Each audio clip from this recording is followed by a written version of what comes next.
Bonjour et bienvenue au premier épisode de la série de balado-diffusion de la ville d'Ottawa, Ottavoix, où nous parlons avec le personnel et les résidentes et résidents des programmes, des projets et des initiatives de la ville. Aujourd'hui, nous prêtons notre Ottavoix au plan d'action économique de la vie nocturne de la ville d'Ottawa. Nous discuterons avec le commissaire de la vie nocturne au sujet de son rôle, du conseil qu'il vient d'établir et bien d'autres choses liées à la vie nocturne. Restez à l'écoute.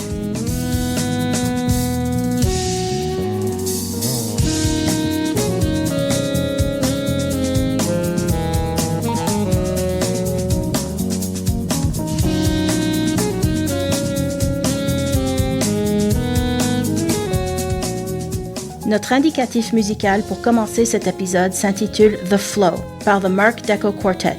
Nous commençons et nous terminons chaque balado avec un artiste présenté sur la liste de lecture Tempo de la ville d'Ottawa sur SoundCloud. Vous trouverez un lien vers notre liste de lecture dans nos notes de l'épisode et vous pourrez entendre davantage de la musique du Mark Deco Quartet à la fin de notre balado. Une raison de plus de rester à l'écoute.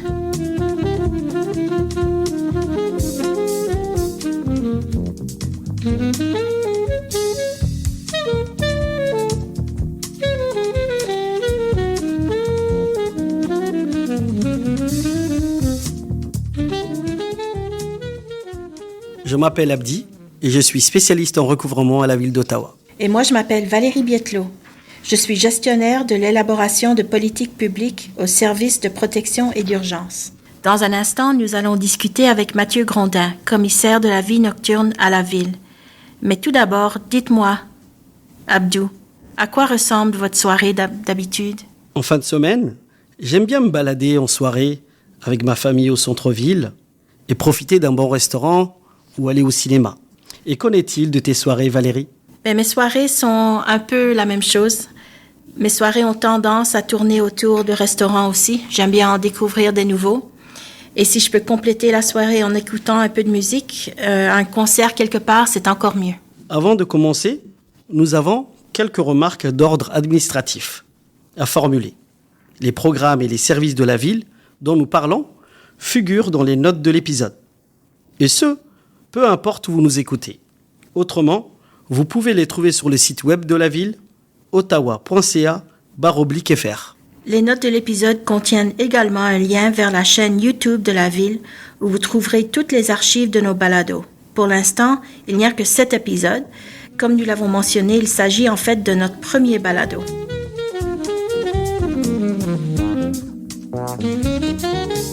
Notre premier invité est Mathieu Grondin, commissaire à la vie nocturne à Ottawa.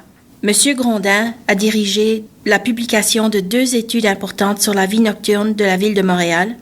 Il a lancé un forum mondial consacré à la gouvernance de la vie nocturne, qui est devenu un événement annuel attirant plus de 600 personnes de 30 villes du monde entier. Monsieur Grondin a été acteur professionnel, puis a été réalisateur et monteur de clips vidéo pour de divers artistes comme Céline Dion, Mes Aïeux et Radio, ainsi que pour de nombreux clients commerciaux. Mathieu Grondin, bonjour et merci d'être avec nous aujourd'hui. Bonjour, merci de m'avoir invité. C'est clair que la vie nocturne, c'est une passion pour vous. Oui, effectivement, je dirais même que ça a défini mon identité. Je pense que c'est un marqueur important de mon identité, effectivement, oui. Mais pourquoi est-ce que la vie nocturne est importante pour les villes, pour les municipalités telles que la ville d'Ottawa? Je pense qu'il y a beaucoup de gens comme moi dans les milieux urbains, hein, des noctambules, des gens qui vivent la nuit. Donc, c'est important de leur laisser une place dans l'espace public, dans l'espace de la ville, pour qu'ils puissent vivre la ville, des fois un peu différemment. Bien sûr, il y a les gens de la culture. On pense souvent, quand on pense vie nocturne, bien sûr, aux bars, aux restaurants, aux salles de spectacle. Il y a aussi les gens qui travaillent la nuit. Les gens qui travaillent en transport, dans les hôpitaux, par exemple, les services d'urgence. Et la ville, il n'y a pas une ville qui se couche complètement. Il y a toujours des gens qui sont debout pour veiller au grain. Mais la vie nocturne est importante pour les municipalités, pour les villes, parce qu'elle contribue à développer son attractivité. C'est ce qui la rend séduisante, c'est ce qui la rend attrayante. C'est aussi ce qui lui permet c'est un temps important pour le développement culturel puis le développement économique. On sait que les gens travaillent de 9h à 5h le soir, mais ils accumulent de la richesse. Il faut qu'ils la dépensent par la suite, puis ils vont la dépenser principalement après 17h, après 18h le soir, donc en soirée. La vie nocturne, c'est aussi important pour retenir la main-d'œuvre créative, entre autres. Hein? Les gens, on le sait, les jeunes, les emplois supérieurs sont de plus en plus mobiles avec le télétravail et tous les gens peuvent choisir où ils peuvent travailler. Donc, ils vont regarder qu'est-ce qu'une ville offre comme en tant que vie nocturne, à quelle heure ses bars ferment, quels artistes visitent cette ville-là.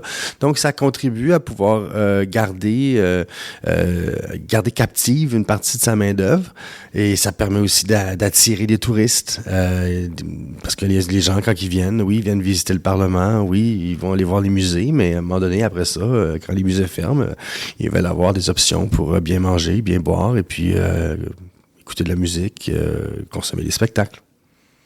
Et pour vous, personnellement, ça vient d'où cette passion?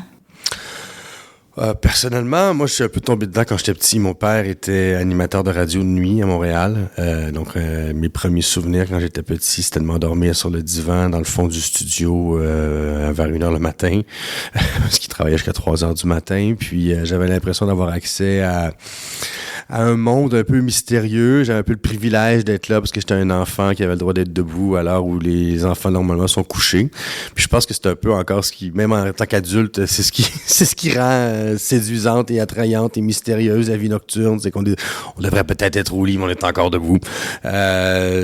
Puis tu sais, je pense que c'est ce qui contribue à rendre ça à la fois un peu attrayant, puis un peu ça fait un peu peur aussi des fois un peu la vie nocturne. Il fait noir, hein, ça remonte au Moyen Âge quand il n'y avait pas d'électricité. Bon, et puis par la suite, mon père était animateur de radio de rock. C'est durant mon adolescence, j'ai eu ma période de rébellion et j'ai découvert, c'est à l'époque des raves, donc j'ai découvert la musique électronique. Je me suis dit, mes parents comprendront rien. Donc, je suis tombé en amour avec la musique électronique. 6 mois plus tard, je m'achetais 2 tables tournantes puis un mixeur et j'apprenais à mixer. J'organisais des événements. Puis ensuite, j'ai toujours travaillé de jour dans le milieu du cinéma, beaucoup, comme vous mentionnez en début d'entrevue. Donc, j'ai aussi beaucoup aidé les festivals de cinéma en tant que programmateur d'événementiel. Donc, que ce soit les panels, que ce soit les événements de réseautage, les parties, les festivals, les spectacles, pardon. J'ai un peu fait tout ça aussi. Donc, j'ai toujours fait, la vie nocturne a toujours fait partie de ma vie, à un point tel qu'en 2017, j'ai créé Montréal 24/24, qui était un organisme à but non lucratif, dont le mandat était de défendre les intérêts des noctambules, donc les citoyens qui vivent la nuit. Et on a fait plein de choses. On a produit les études dont vous mentionniez. On a créé un conseil de la vie nocturne, qui était une activité de participation citoyenne. On a donné aussi des ateliers pour les entrepreneurs culturels, les aiguiller, faire de la formation. On a créé le forum Montréal au sommet de la nuit, qui était dédié à la gouvernance et à la gestion des activités nocturnes. Puis on a aussi fait des projets pilotes, donc un projet pilote pour tester l'extension des heures de vente d'alcool à Montréal. Le premier événement qu'on a fait, c'était à la SAT, donc on a opéré pendant 29 heures consécutives avec un service de bar durant toute cette période-là pour pouvoir analyser quels sont les impacts si on extensionne, quels sont les impacts sur l'espace public, la sécurité, la santé publique, le développement culturel, les impacts économiques, etc., etc. Et que pouvez-vous nous dire sur le rôle d'un commissaire de la vie nocturne, M. Grondin? Un commissaire à la vie nocturne, c'est un agent de liaison un peu entre les partenaires externes de la société civile, de la communauté des affaires, la communauté culturelle, du monde de la culture, et les différents services à l'intérieur de l'administration municipale. C'est aussi une espèce de maestro, le chef d'orchestre, qui veut s'assurer que les services de la ville tiennent en compte de la réalité des noctambules, de la réalité de la vie nocturne. Donc, qu'est-ce qui se passe quand on a un projet? Qu'est-ce qui va se passer après, quand les bureaux vont se fermer? Je pense que mon mandat aussi, c'est de m'assurer qu'à l'intérieur de l'administration municipale, on développe ce réflexe-là, le réflexe nocturne, le réflexe nuit. Donc, je m'agis un peu comme point de liaison entre les partenaires externes, les différents services à l'interne, le conseil municipal, créer cette conversation collective-là sur l'importance de la vie nocturne, le développement de la vie nocturne. Je peux accompagner les entrepreneurs qui ont des nouveaux projets et bien sûr, m'assurer de l'implantation du plan d'action économique sur la vie nocturne que le Conseil a voté en mai 2023 et d'ouvrir un bureau de la vie nocturne. Donc, c'est vraiment ça le mandat du commissaire de la vie nocturne ici à la Ville d'Ottawa. Vous avez récemment mis sur pied un conseil de la vie nocturne. Qui sont les membres et c'est quoi au juste leur rôle? Ben, les conseils de la vie nocturne, on voit ça on a vu sortir, on n'est pas en train de réinventer la roue non plus, là, on voit ça dans d'autres villes, particulièrement dans le monde francophone en Europe, en France, en Belgique, en Suisse, ils ont beaucoup des conseils de la vie nocturne. Ça agit un peu comme un comité aviseur au commissaire de la vie nocturne, au bureau de la vie nocturne de la Ville d'Ottawa, afin de nous aider à identifier les priorités, les obstacles réglementaires, sur les priorités des prochaines étapes du plan d'action qu'on veut implanter. Donc, il y a 18 membres. 6 de ces sièges-là sont réservés à des organisations œuvrant dans le développement culturel ou économique. Par exemple, Tourisme Ottawa, la Coalition pour l'industrie musicale d'Ottawa, la coalition des BIA, des Business Improvement Areas, le réseau des festivals d'Ottawa. Donc ça, c'est le genre d'organisations qui ont un siège sur le Conseil de la vie nocturne. Et les 12 autres membres sont des membres individuels qui ont participé à un appel à candidature qu'on a tenu au printemps dernier, à l'automne dernier, pardon. Et on a reçu près de 500 candidatures. Il fallait en choisir 12 là-dessus. Donc, il y avait beaucoup de gens qui avaient des très bons profils et c'est un peu crève-cœur de devoir choisir seulement 12 personnes parce que j'aurais facilement pu en faire 3 autres comme ça. Mais ce sont des gens qui œuvrent qui travaillent, œuvrent dans différentes capacités à différents niveaux dans la vie nocturne, que ce soit dans le monde culturel, ça peut être des programmateurs de festivals, des organisateurs d'événements, des propriétaires de salles, des gens qui travaillent en santé publique, dans les événements festifs, etc., etc. Et je me demandais comment vous allez équilibrer les besoins d'un quartier par rapport à un autre. Par exemple, la rue Bank, qui comprend Lansdowne, la rue Elgin et le marché Bay. Est-il possible de tous les faire prospérer? Ah ben moi je pense que oui, je pense qu'ils prospèrent déjà, ils n'ont pas besoin de... Ils sont déjà là, il y a déjà des poches de vie nocturne un peu partout à travers la ville, là, et pas seulement dans les quartiers principaux, les quartiers centraux, mais aussi même en banlieue, même dans les quartiers plus ruraux. Il y a toujours une rue principale où il y a quelques restaurants, peut-être une salle de spectacle, peut-être un bar. Donc, je pense que c'est important de développer cette offre culturelle, cette offre nocturne-là à travers tout le territoire de la Ville d'Ottawa. Bien sûr, c'est sûr que le centre-ville a un rôle particulier à jouer dans tout ça. Par exemple, le marché Byward, c'est le centre nocturne historique, si vous voulez, de Ottawa. Pendant longtemps, c'était là où toute la vie nocturne était rassemblée. Dans les 15-20 dernières années, on a vu la vie nocturne commencer à se diversifier. C'est très bien ainsi.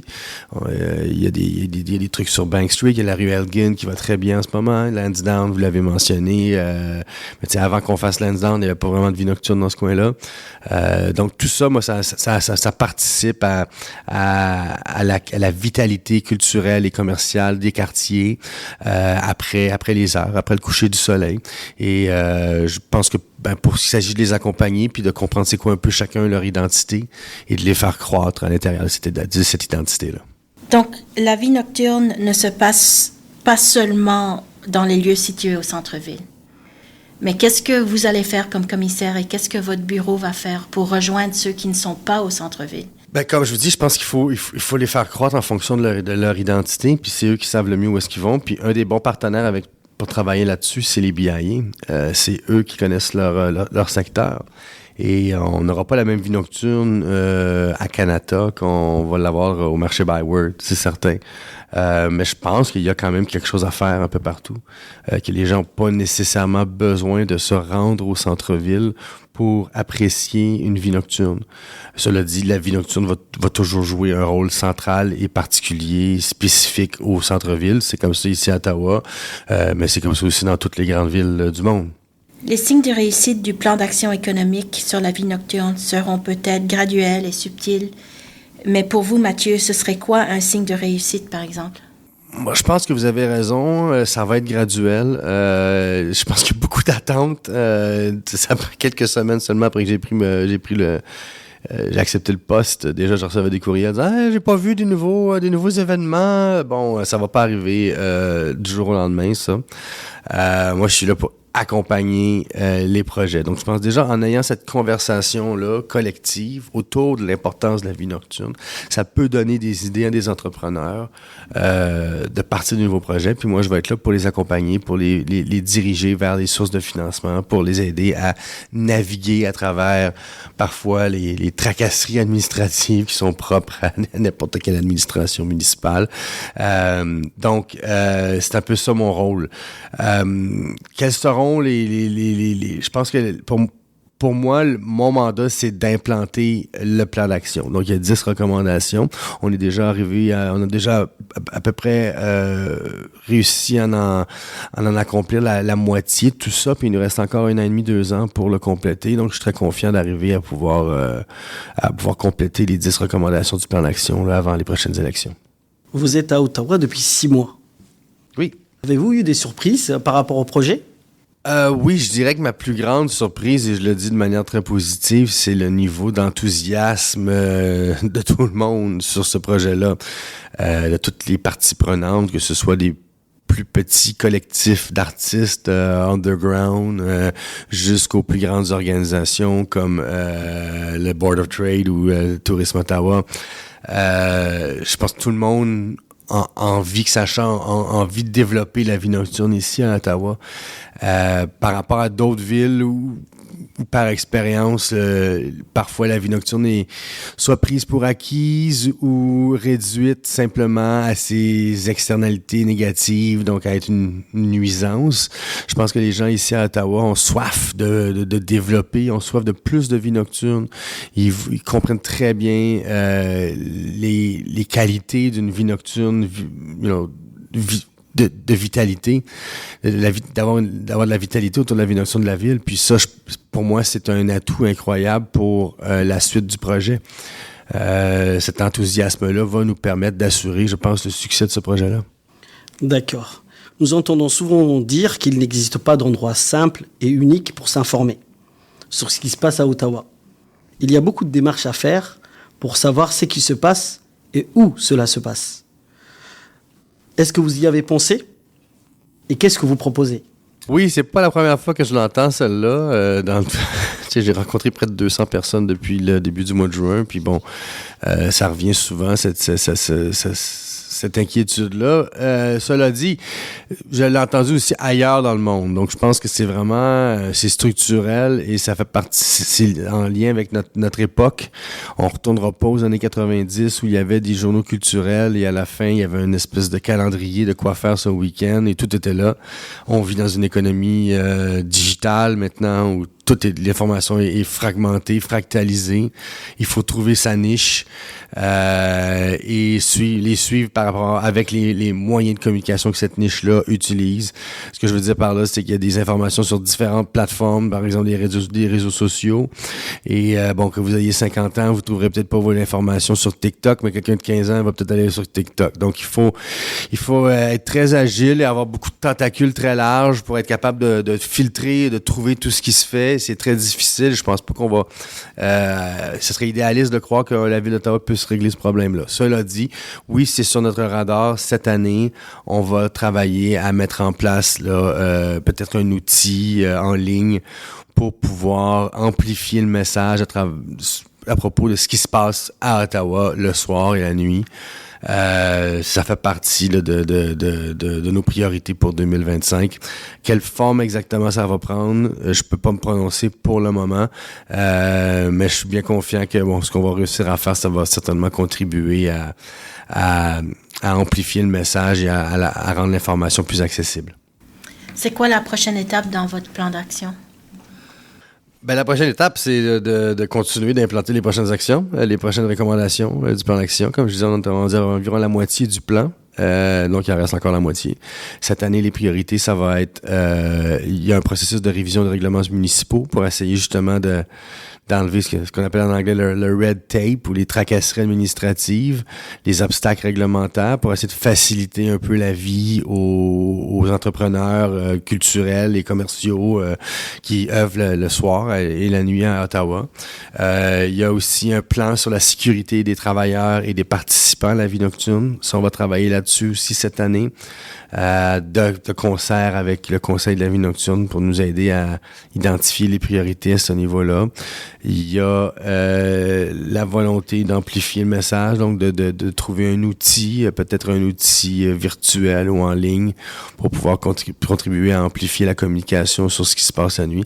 Ça, c'est les priorités pour 2025. Je crois que c'est la fin de nos questions pour aujourd'hui. Mathieu, avez-vous un mot à nous dire en guise de conclusion?